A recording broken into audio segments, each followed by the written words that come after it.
এসেছিল, মানে এসে বসে আছে ঢাকায়। সো অবভিয়াসলি এটা হওয়ারই কথা ছিল, হচ্ছে আলহামদুলিল্লাহ। আমি অনেক এক্সাইটেড, এটার জন্য অনেক কাজ করা হয়েছে, অনেকদিন ওয়েটিংয়ে ছিলাম। সো ফাইনালি আমাদের প্রোগ্রামটা হচ্ছে। কাছ থেকে দেখবেন এই জাল ব্যান্ডের সদস্যদের, পাশাপাশি আমাদের বাংলাদেশের ব্যান্ডগুলো আছে, কেমন লাগবে? অবশ্যই এটা অনেক একটা ভালো লাগার বিষয়, কারণ আমাদের বাংলাদেশের ব্যান্ড অ্যান্ড ইন্টারন্যাশনাল একটা ব্যান্ড একসাথে কাজ করতে যাচ্ছে। সো বাংলাদেশ অনেক এগিয়ে যাচ্ছে, এটা অনেক এক্সাইটমেন্টের একটা বিষয়। নতুনভাবে শুরু হচ্ছে আবার বাংলাদেশ নতুন পথের যাত্রা, আমরা উজ্জীবিত। আসলে এটা আমাদের প্রত্যাশা কতটা পূরণ করবে, আমরা নতুনভাবে ঘুরে দাঁড়াচ্ছি কিনা?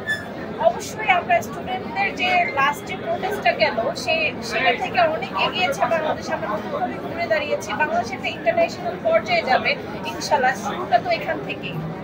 এনজয় চিল হবে আশা করা যায়। ইনশাল্লাহ ইনশাল্লাহ নেক্সট আরো অনেক বড় ধামাকা ইনশাল্লাহ হবে বাংলাদেশে। Thank you very much. কি নাম আপনার? আমি নাবিলা জামাল। কোথায় পড়ছেন?